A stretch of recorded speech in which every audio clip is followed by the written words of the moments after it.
So, Assalamu alaikum, I am Dr. Nas, and again we are here. Very interesting topic and very important topic, as well as for the gynae ops and for cardiology, because this topic relates both the physiology in the among pregnant women and the problems like the cardiological and cardiovascular problems going on in the pregnant females. So our today's topic is hypertension in pregnancy, and as you know that the hypertension in pregnancy, obviously this is nothing to understand in it, but they are the game. This is actually the game of numbers, which you actually need to remember all the numbers which are given by some references. That's why I just wrote some few references. I have written here that these all numbers are taken from the ESC guidelines, recent ESC guidelines of 2018, and from the Topol and the Braunwald, which is the Bible of cardiology. So without wasting the time, we will go towards the hypertension pregnancy. But first you need to understand that hypertension of pregnancy is a bit different from the essential hypertension of adult. So we need to understand it, because in hypertension in pregnancy is not a single entity. So first we will go towards the definition of the hypertension in pregnancy, and then we will go towards the different entities which we encounter in the pregnant female with hypertension. So what is the definition of the hypertension in pregnancy? The blood pressure, which like this blood pressure which is written here, systolic blood pressure more than or equal to 140, and diastolic pressure more than 90 or more than 90 or more than 90 millimeter of mercury. So these two readings should be taken in the office or clinic without taking any caffeine or any other things which can exaggerate the blood pressure reading, such as exercise and all these things. You have to give rest of like 15 minutes to your patients, and after giving the relaxation or resting time of 15 minutes, you need to take these readings. If you find these readings on more than 2 occasions in the office or in the hospital in the pregnant woman, either systolic or diastolic. So if you are not getting the systolic blood pressure of 140, but you are getting the blood pressure of diastolic 90 or more than 90 in your pregnant female, it means your patient has hypertension in the pregnancy. It is not necessary as like unlike in our essential hypertension that you would get the systolic blood pressure. But here, if you can get the diastolic pressure of more than 90 millimeter mercury, you have to diagnose your patient as a hypertension in pregnancy. Then we will move towards the other entities. Then you will you have to categorize your patient that according to these categories, and you will treat accordingly your patient. So the important thing is hypertension in pregnancy. As I told you, I am just repeating again and again just to remember this numbers. This, if your patient has a systolic blood pressure of 40 or more than 140, and it means it is not necessary that your patient would have systolic blood pressure to diagnose as a hypertension in pregnancy. But if your patient has isolated diastolic blood pressure, high blood pressure of 90 or more than 90, then you have to diagnose your patient as a hypertensive in the pregnancy. Now we have, this is not single entity, we have other entity.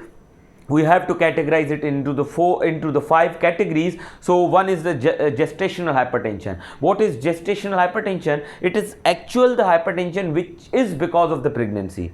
So which is because of the physiological disorders of the pregnancy. We will discuss this physiological all the physiology of the pregnancy and the effects of pregnancy on the heart and the cardiovascular system in our next lecture. So I will upload all these things, so you will get through all these things. First of all, discuss here this, what is a gestational? Any blood pressure which develops after 20 week of pregnancy, and it resolves after 42 days postpartum. Like after 42 days of the postpartum, then you will easily say that that is the gestational hypertension, which is the hypertension actually because of the pregnancy.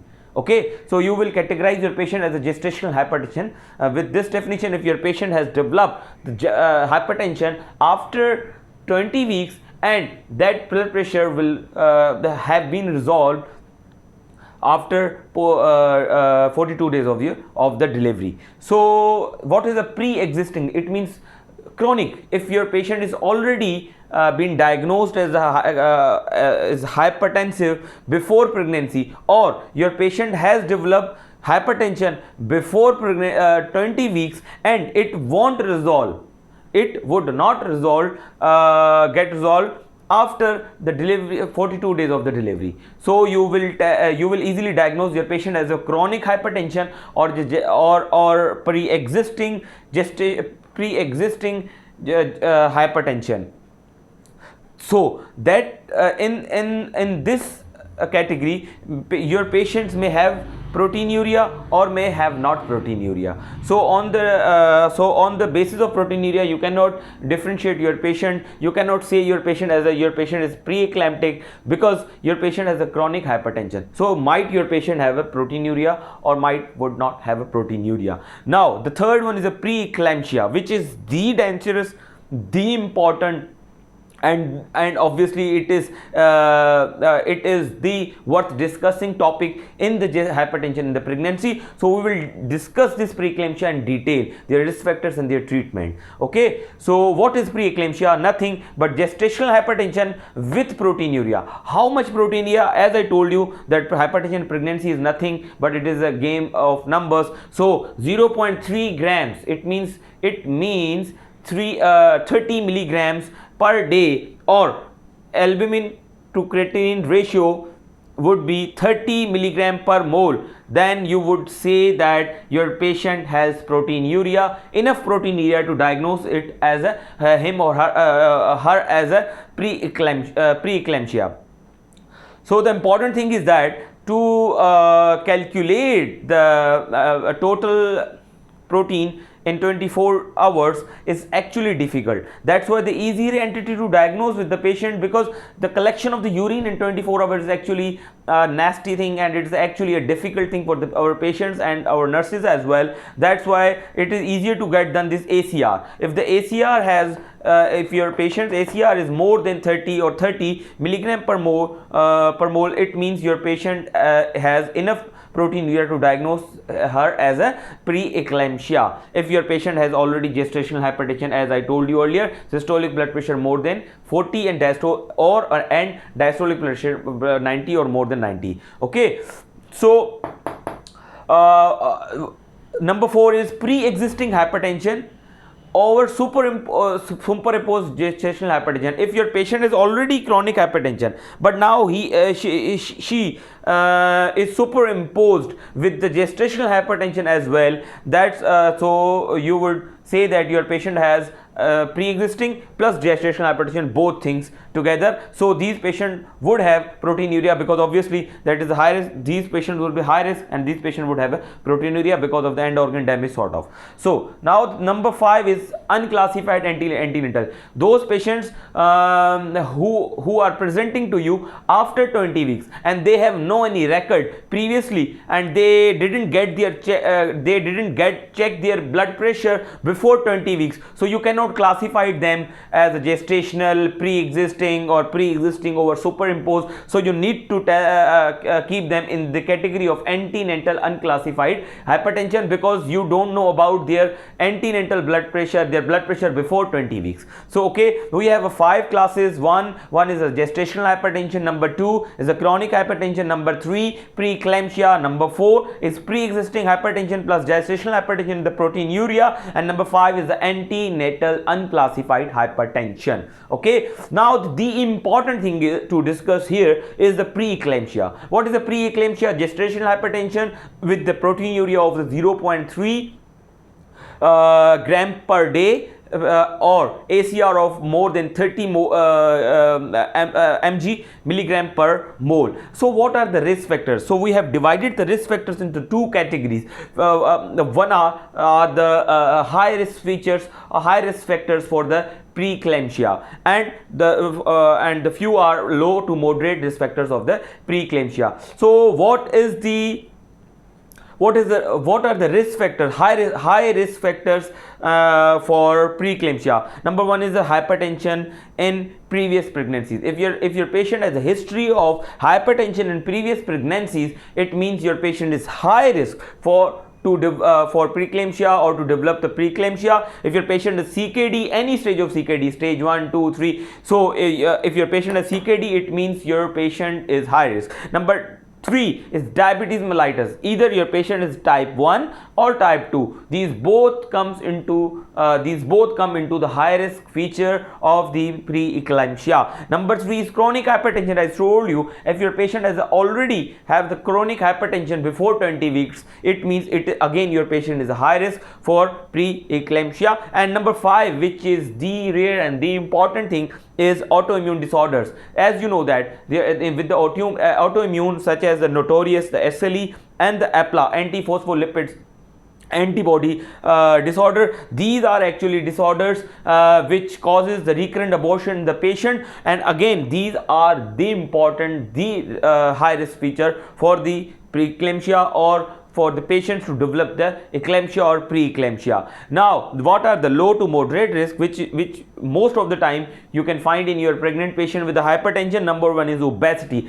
When obesity? The obesity at the first visit, on the first visit in your clinic, when the patient is coming to you before gaining the weight, because you're in the pregnancy, as you know that a woman has to give birth of a child, so obviously they would gain weight, their plasma would expand, they would keep more water in their bodies to fulfill their nutrients and fulfill their requirements. That's why obesity on the first visit is important. If your patient is obese and it is and if she is coming to you on the first visit and if she has a BMI of more than 35, then it is the moderate to low risk factor to develop the preeclampsia. It means those patients who are obese or morbid obese, these patients are actually moderate to low risk to develop the preeclampsia in their pregnancies. And the age, elderly, if your patient is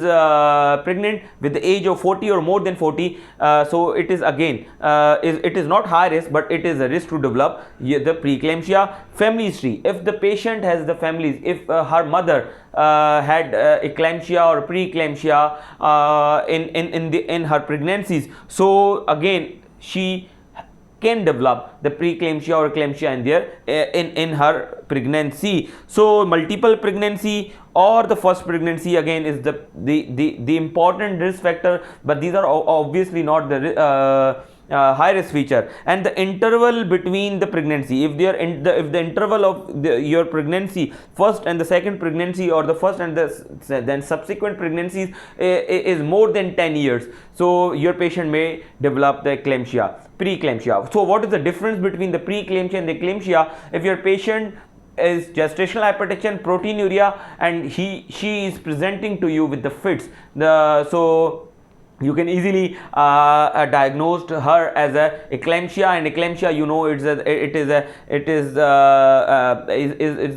gynecological, it's a gynae ops emergency for the gynecologists. That's why we will treat it accordingly, and the ultimate treatment of the eclampsia or the preeclampsia is nothing but the pregnancy. That's why if your patient is persistent hypertension, if your patient persistently remain hypertensive and with the history of fits, then you need to deliver the baby on the 37th week of gestation. We will discuss it later on. So as I hope that you will you have understood all these the risk factors of the eclampsia to develop the eclampsia. So you need to take the history of all these risk factors in your patient, because you need to categorize your patient and you need to treat or manage your patient according to their risk factors. That's why you need to ask all these things in your patient, and obviously to diagnose here your patient with any of the category, you need to do this few tests. First of all, obviously you need to check your patient antenatally and the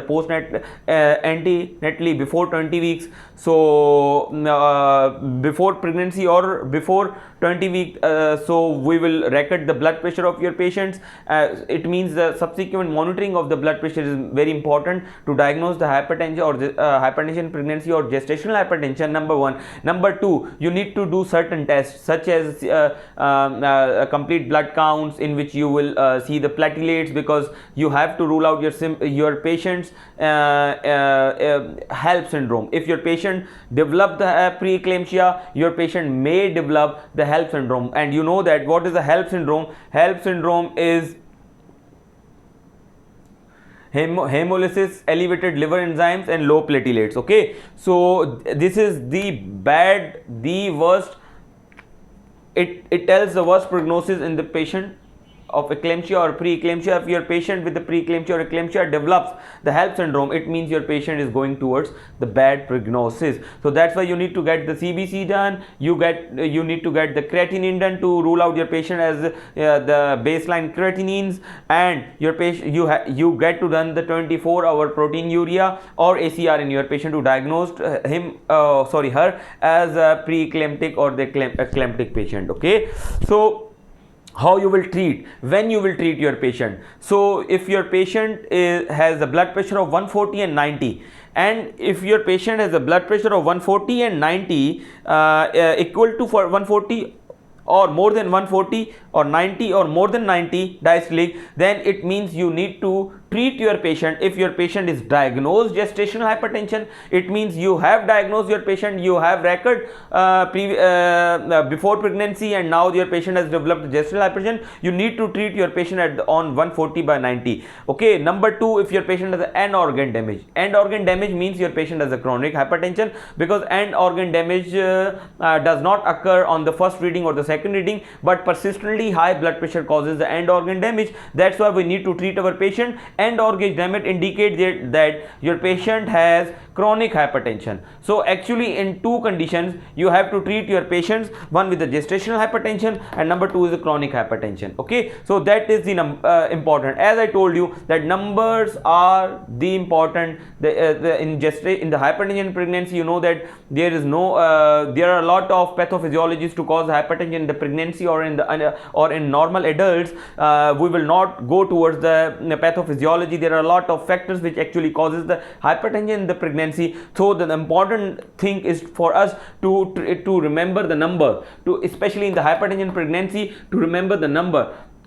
So if the golden number is 140 by 90. So if your patient has nothing like gestational hypertension, chronic hypertension, or patient is something else, or patient has no end organ damage, so you can wait till 150 by 100. If your patient would have more than 150 and 100 with no gestational hypertension, with no diagnosed case of hypertension, with no end organ damage, with no chronic hypertension, then you can wait till 150 by 100. So if your patient would have 150 100 with no other things, then you have to treat your patients at this number.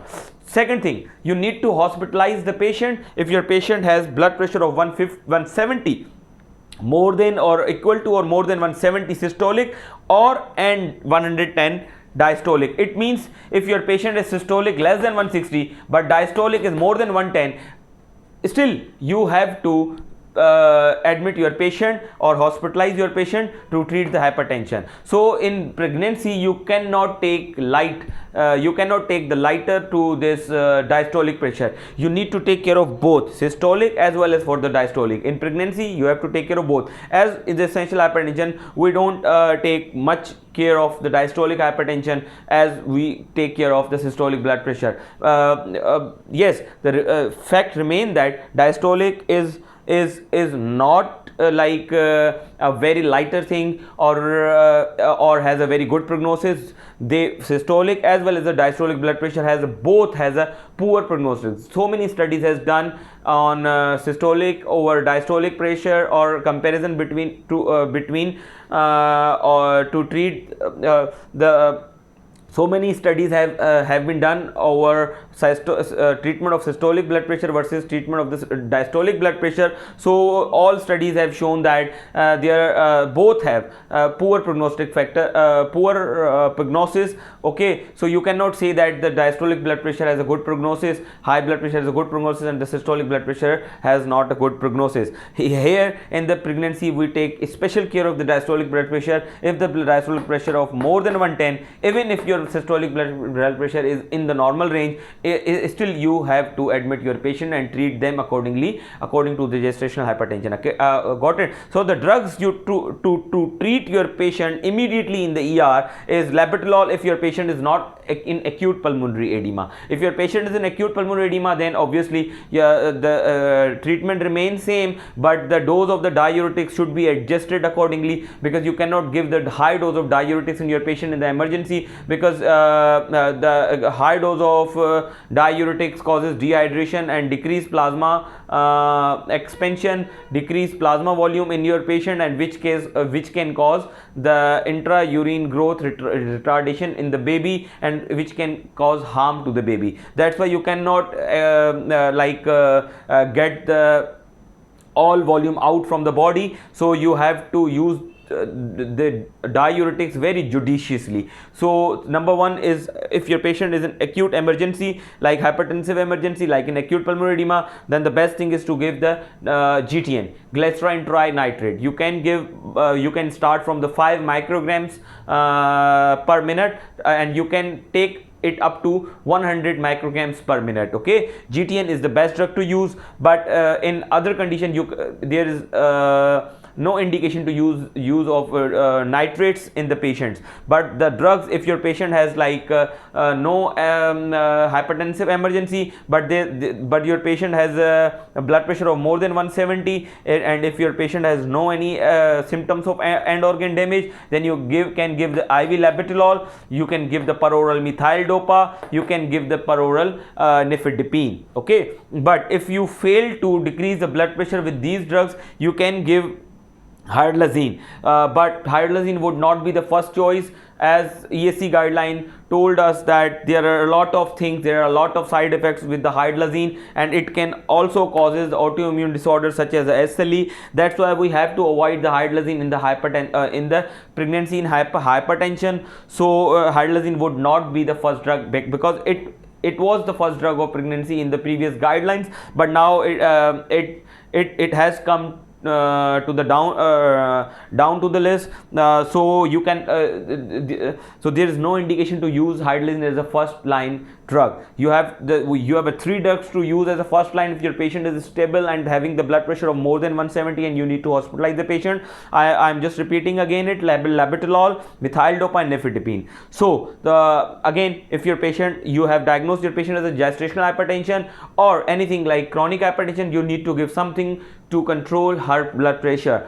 So again, you have the drugs such as peroral labetalol, methyl dopa, and calcium channel blockers. In calcium channel blockers, you have all the options like amlodipine, nifedipine, and all these things. So but the best thing is to start with the nifedipine. But the drugs which you have to avoid to control the blood pressure, and especially in pregnant women, is ACE and ARBs. You will not give ACE and ARB to your patients.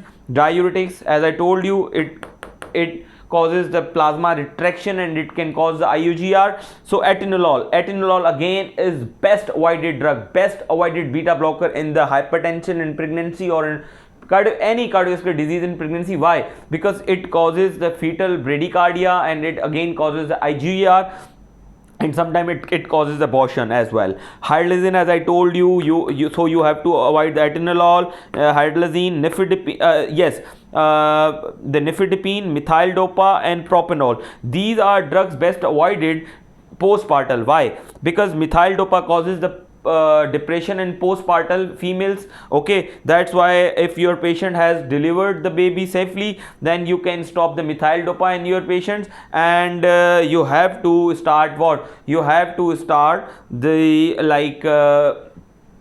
other drugs we will discuss here postpartum, what we can give to our patients. And 2 things, nifedipine and propanol, these actually excretes in the breast milk with the same quantity as it is in the plasma. That's why nifedipine and propanol is best avoided drug in the lactating mothers or in the postpartum mother who want to lactate their babies. Okay, so yes, now come to the again the drug management, as we discuss here, that labetalol, methyl dopa, and all these things. Few are other things to do with the pre-eclamptic or eclamptic patients, or those patients who have a risk factor to develop the eclampsia. Aspirin is class 1. Aspirin, do remember one thing, that aspirin 100 to 150 is class 1 to start in your patients who have risk factors, either high risk or low or moderate risk factor to develop the preeclampsia.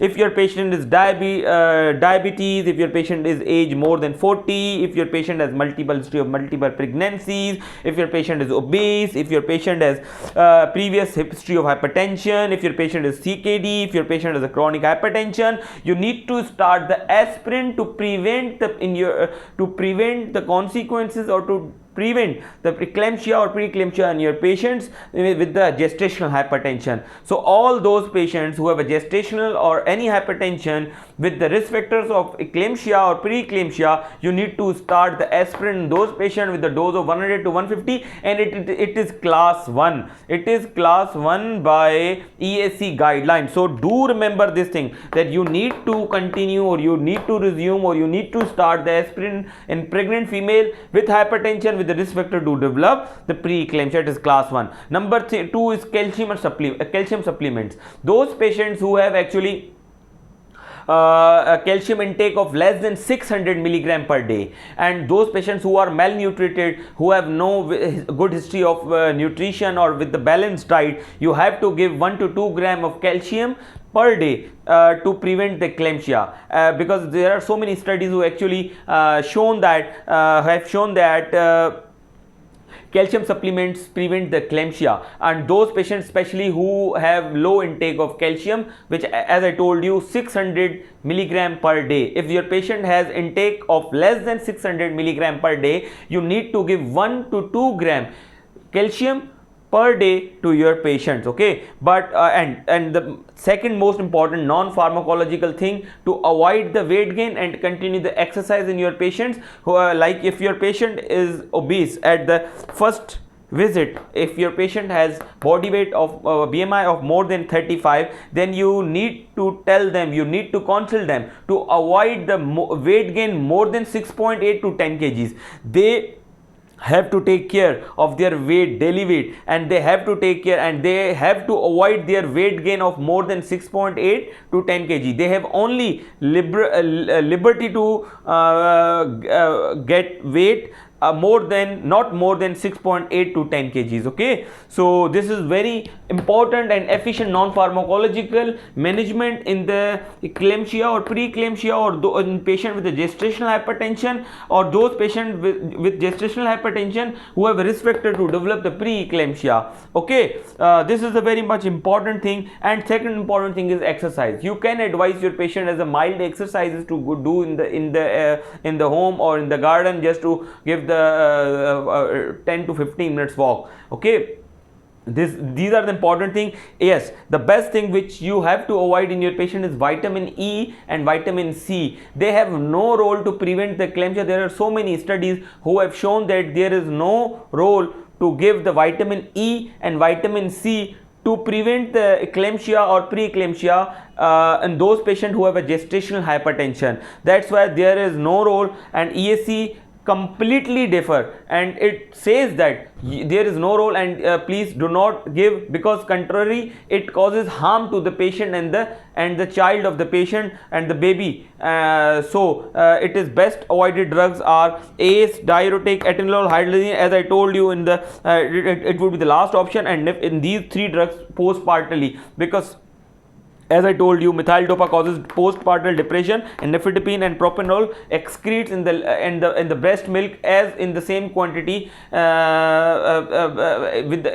in the same quantity as it is present in the plasma. Okay, so these are the things which I actually wanted to discuss with you guys. Now there are a few things that how we can prevent. So what are the prognosis if the patient has preeclampsia or eclampsia or gestational hypertension in their subsequent pregnancies? Obviously these patients are high risk to develop the gestational hypertension. You have to be very vigilant if the patient has developed hypertension or gestational hypertension in first pregnancy, and she wants to get pregnant in the next year, then obviously before as she gets pregnant, you have to monitor her blood pressure very vigilantly, very regularly, and tell them to read the note the readings, and obviously you need to take care of her blood pressure accordingly, as I told you here, and as we discuss here. And obviously there is nothing recommended that you will not say your patient, you will not counsel your patient to terminate or not to get pregnant just because of the hypertension pregnancy, because this is not the contraindication to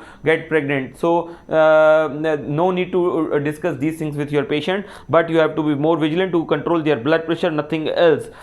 And I think we have discussed all these things. And risk factor, as I told you, that obviously these patients are high risk to develop in the future, that's why you have to be more vigilant. And I think I have completed all the things. So this was all about hypertension in pregnancy. Very soon we will discuss one by one all the pregnancy related cardiovascular problems, and such as valvular problems, and those patients who are on the anticoagulations, especially warfarin, and all these things like peripartum cardiomyopathy. So one by one we will discuss all these things, inshallah. And those patients who are getting pregnant, have the history of coronary artery disease, we will discuss one by one. Here we will finish here. So please subscribe my channel and press the bell button for the future updates. I hope that you will pray for me, and I have made myself unambiguous to you guys, to and I think, I hope that I have made this topic very simpler for you. Okay, Allah Hafiz, take care, and keep me in your prayers, keep me remember in your prayers. Allah Hafiz.